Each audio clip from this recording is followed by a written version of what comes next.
वागर्थाविव सम्पृक्तौ वागर्थः प्रतिपत्तये जगतः पितरौ वन्दे पार्वती परमेश्वरौ। मैं चैतन्य रावल फिर से आप सभी का हार्दिक स्वागत करता हूं। मैं हर रोज शास्त्र के विभिन्न विभिन्न विषय को लेकर प्रस्तुत होता रहता हूं, परंतु आज का हमारा जो मुख्य विषय है वो थोड़ा गंभीर और दिल से समझने लायक है। आज का विषय इस प्रकार है, वैदिक परंपरानुसार जन्मदिन कैसे मनाए, वो जन्मदिन का क्या महत्व है और वैदिक परंपरानुसार जन्मदिन मनाने से मानव के जीवन में क्या क्या लाभ होते हैं। देखिए, मैं किसी भी धर्म और संप्रदाय के विरुद्ध नहीं हूं, परंतु इस अति आधुनिक युग में मानव अपनी सनातन जो वैदिक संस्कृति है उससे बिछड़ता हुआ चला जा रहा है। उसके पीछे का मूलभूत कारण एक ही है कि पाश्चात्य संस्कृति का अंधा अनुकरण। इस प्रकार बाहर की संस्कृति को अपनाते अपनाते आज मानव अपने खुद की संस्कृति और अपने खुद के धर्म से विमुख हो गया है, अर्थात अपनी संस्कृति और अपने धर्म को भूल गया है।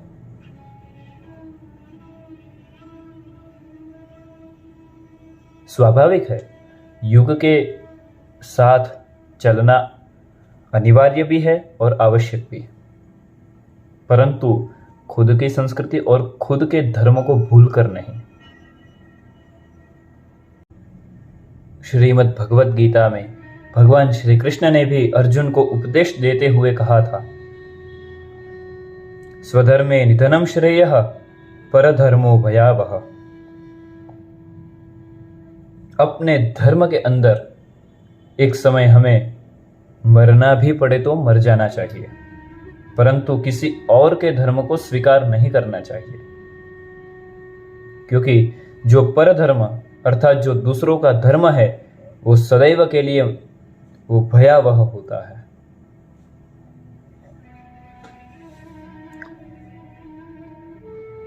अब बात करें जन्मदिन की, तो जैसे मनुष्य को अपनी परंपरा के अनुसार जन्मदिन मनाना चाहिए, उस प्रकार उस तरह से जन्मदिन न मनाकर एक उल्टी दिशा में ही अपना जन्मदिन मनाता है। सर्वप्रथमम तो सभी लोग रात को 12 बजे जन्मदिन की शुभकामनाएं देते हैं, परंतु अपने धर्मशास्त्र के अनुसार अपना जो दिनमान है वो सूर्योदय से लेकर दूसरे दिन के सूर्योदय तक का गिना है, क्योंकि रात को 12 बजे केवल दिनांक अर्थात तारीख बदलती है, दिन नहीं बदलता। अब जो लोग मोमबत्ती जलाकर जन्मदिन को मनाते हैं उनके लिए कुछ कहना चाहता हूं। अपने शास्त्रों में मोमबत्ती जलाना वर्जित है। अपने धर्मशास्त्र में दीपक जलाने की प्रथा है, और आप मोमबत्ती भी जलाते हो तो उसको अपने मुख से फूंक मारकर बुझा देते हो। ऐसा तो बिल्कुल नहीं करना चाहिए, क्योंकि हमारी संस्कृति दीपक जलाने के लिए है, दीपक को बुझाने के लिए नहीं। अग्नि को अपने मुख से बुझाने का बहुत बड़ा महापाप बताया हुआ है, तो कृपा करके आप ऐसा कभी ना करें। अपने धर्मशास्त्र में 8 चिरंजीवी बताए हुए हैं। अश्वत्थामा बलिर्व्यासो हनुमांश्च विभीषणः कृपः परशुरामश्च सप्तैते चिरजीविनः। सप्तैतांसान् स्मरेन् नित्यं मार्कण्डेयमथाष्टमं जीवेद वर्षशतं साग्रमपमृत्यु विवर्जित। 8 चिरंजीवी इस प्रकार है। सबसे पहले अश्वत्थामा, फिर बलिराजा, व्यास मुनि, हनुमान जी, विभीषण जी, कृपाचार्य और 7वें भगवान परशुराम। उनके साथ साथ 8वें नंबर पर है मुनि मार्कंडेय। हम सब जानते हैं मुनि मार्कंडेय जो थे उनका आयुष्य कुछ क्षणभंगुर दिन के लिए ही था, परंतु महाकाल महादेव की उपासना करने से उन्हें अमरत्व की प्राप्ति हुई। उसके बाद मुनि मार्कंडेय ने दुर्गा सप्तशती नामक भगवती का भव्याति भव्य ग्रंथ की रचना की, जिन्हें हम आज चंडी पाठ के नाम से जानते हैं।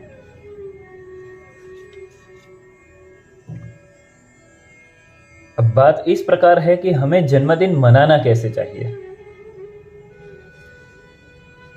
सबसे पहले सुबह जल्दी उठकर स्नान इत्यादि अपने जो नित्य क्रम है उसे पूर्ण करके अपने माता पिता, अपने गुरुजन, अपने पितृ जो है, अपने पूर्वज और इष्ट देवी देवताओं को दंडवत प्रणाम करना चाहिए।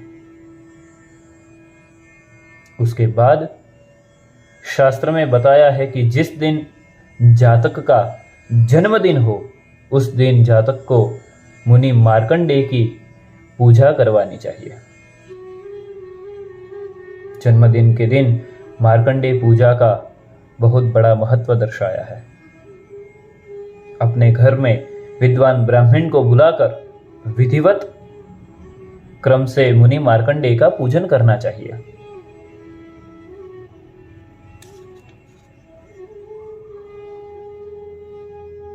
अब इसका फल क्या है?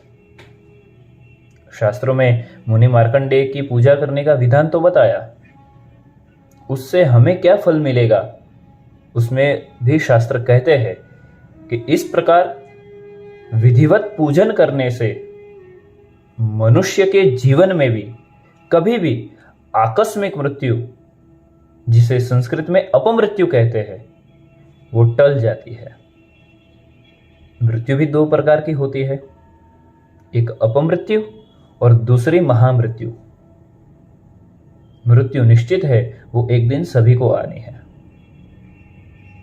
परंतु जो अपमृत्यु से मरते हैं वो बहुत कष्ट लेकर अपने प्राण को छोड़ते हैं। और महामृत्यु को शास्त्र में श्रेष्ठ मृत्यु बताया है। तो इसी प्रकार विधिवत पूजन करने से अपमृत्यु का नाश होता है और जीव को अपने अंत समय पर महामृत्यु की प्राप्ति होती है। हम कभी भी घर से बाहर निकलते समय इस अष्ट चिरंजीवियों के केवल नाम भी ले ले तो भी हमारा कभी आकस्मिक मृत्यु नहीं होता। इस प्रकार मैं अपने इस विषय को यहाँ पर विराम देता हूँ। आपको धर्म के विषय पर, शास्त्र के विषय पर और आध्यात्म के विषय पर कोई भी शंका हो, कोई भी प्रश्न हो तो आप कमेंट बॉक्स पे लिखकर हमें बता सकते हैं। हम धर्म ग्रंथों के अनुसार उसका निदान करने का प्रयास करेंगे। प्रणाम।